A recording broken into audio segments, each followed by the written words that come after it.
Meanwhile, former Secretary to the Ministry of Mass Media and current Member of Parliament, Dr. Charita Herath, says that the government, by introducing these new regulations on media, is trying to generate fear among the media institutions to fulfill their personal political agendas by doing so. National economy, national security. All this time we only had concerns on an issue when it affects the national security of the country. But now they have introduced a new term, national economy.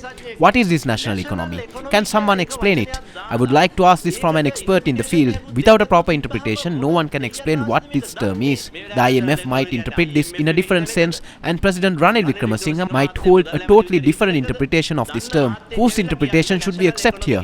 It's better if someone who knows this well come and explain it to the public. Please show us the boundaries of this term. This is a fallacy. Also, according to Section 18, subsection 2 of this proposed bill, a media institution, even the ones that are currently functioning, should tender an application and remain in the waiting list for 6 months.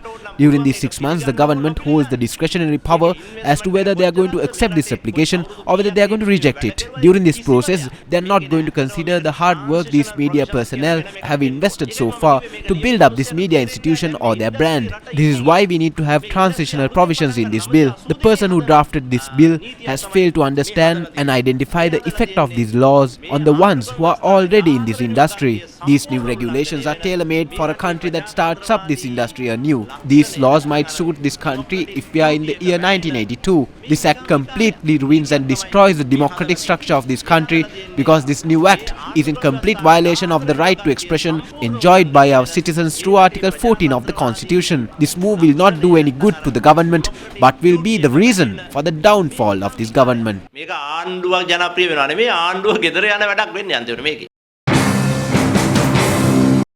In recent times, several attempts are being made to interfere with free expression of views by the people, to bring laws through which the freedom of expression, the freedom to disseminate information can all be curtailed by law.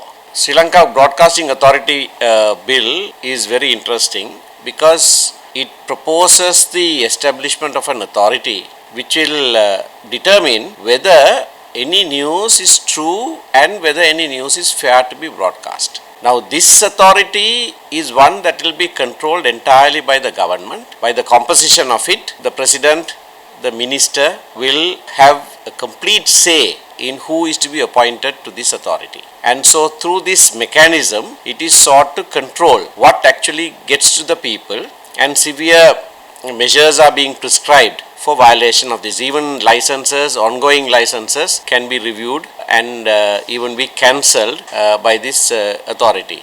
Another important aspect that most people may have forgotten is that a similar bill was brought in 1997. So more than 25 years ago, the government at that time brought a bill called Sri Lanka Broadcasting Authority Bill. Identical name also. And what is most interesting is that bill was challenged in the Supreme Court by none other than Gamini Athukoral, at the time the General Secretary of the United National Party and a very close confidant of President Ranil Wickremesinghe. And in a long determination delivered on the 5th of May 1997, the Supreme Court, in a way that it does not normally do, determined that the entirety of the act violated several provisions of the Constitution, including Article 10, dissemination of information. This is a very, very important right of the citizenry, not just the right of the media to disseminate news and information, but it is actually a right of the public to receive news, to receive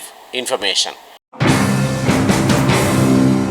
What is the stance of the SLPP, being the ruling party, on the new laws imprisoning journalists, imposing fines and revoking the licenses of media organizations?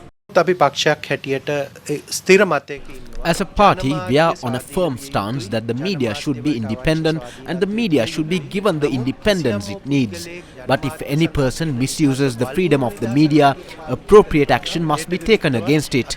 I think we have seen how the freedom is misused when accusations are made without any evidence. We saw how the Rajapaksas were accused of stealing in mass media. Then the people of this country defeated them and empowered the good governance regime to reveal the thefts if they had actually taken place. The good governance regime finally realized that there was no such theft for them to reveal to the people. False accusations which are made without any evidence or evidence without any basis on the innocent people who have worked for this country can be regarded as a misuse of this freedom. සාක්කියක් නැතුව කිසිම සාධකයක් නැතුව කිසිදු පදනමක් නොමැතුව මේ වගේ දේවල් ප්‍රචාරය වීම වල්බුරු නිදහසක් හැටියට තමයි අපි දකින්නේ.